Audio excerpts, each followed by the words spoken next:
Welcome to a new edition of the Neon Jazz interview series with Bay Area jazz guitarist and composer Ray Obiedo on the 2021 Latin Jazz Project Volume 2 CD. He opened up about this new project, COVID, the future of live music, and so much more. Enjoy. The one thing I want to start off with is you got the Latin Jazz Project Volume 2 coming out during the tail end of this pandemic, live music starting to kind of resuscitate. How does it feel to have new material and, you know, not only one avenue with the CD coming out to talk to fans, but the possibility of doing live shows? Yeah, it's great. I know this obviously this pandemic, because I should have actually released this CD sometime last year, you know, but that's fine. You know, things obviously changed big time for all of us.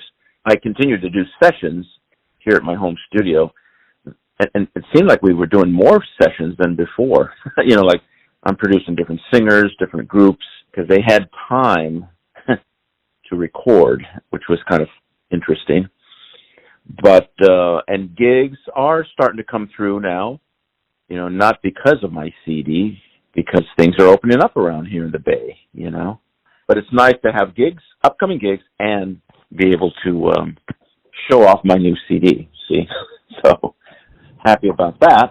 With this new material coming out, yeah, what do you want the listener to get from this new CD? How do you want them to feel about what you're putting out? This is well, obviously it's called Latin Jazz Project Volume 2. I always have a little bit of Latin jazz, maybe a lot of Latin jazz, on all my CDs, or at least in the later CDs, the last few years, because my first few CDs were really more kind of funkier, but smooth, kind of, I hate to say it, but smooth jazz type approach to arrangements and composing.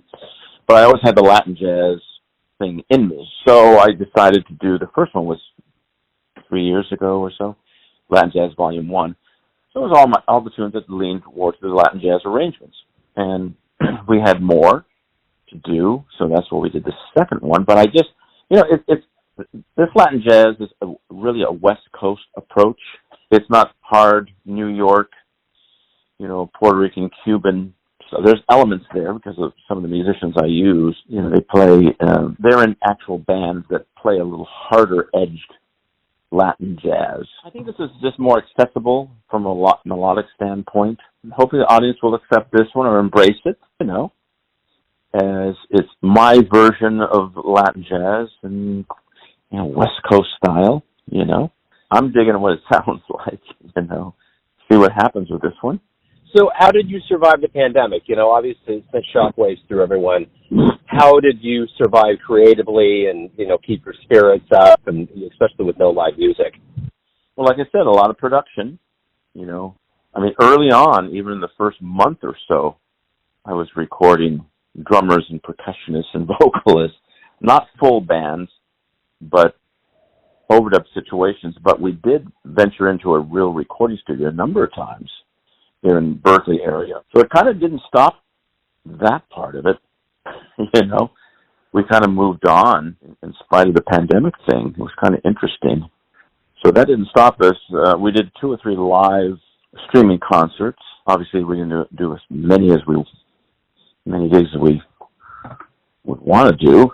Things didn't slow down that much from my production chores, and I kept a lot of musicians employed because I hire background vocalists, and hire rhythm section, horn players, and the like. I actually sent files to LA and in New York for some of my musicians there to overdub their parts. So we kind of just moving along. It was, I think, certainly a drag, but we weren't locked down by no means.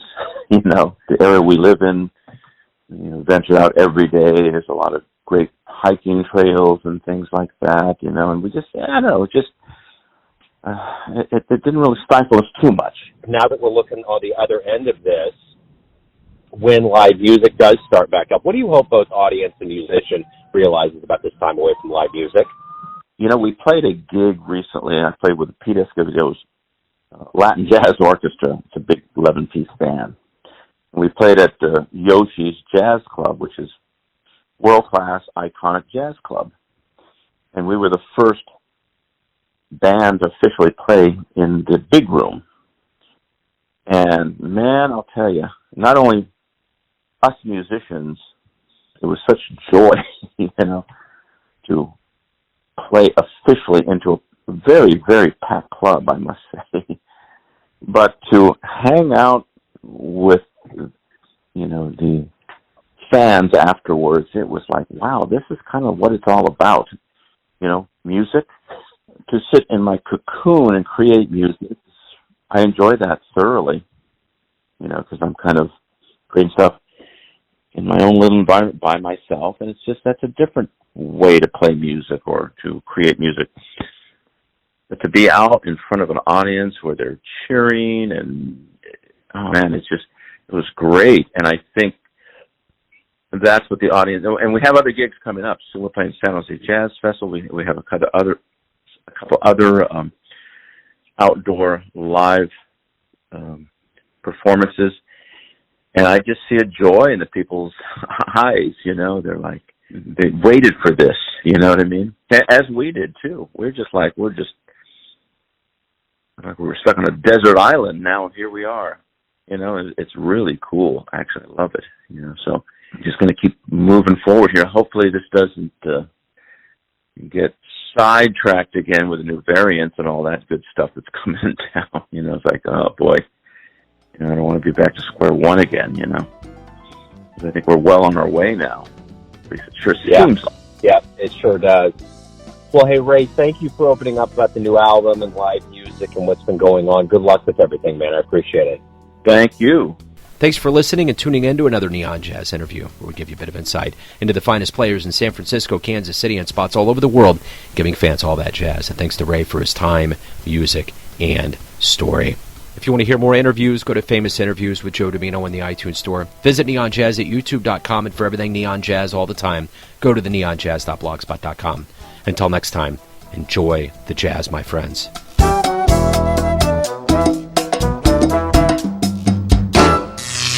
Neon Jazz.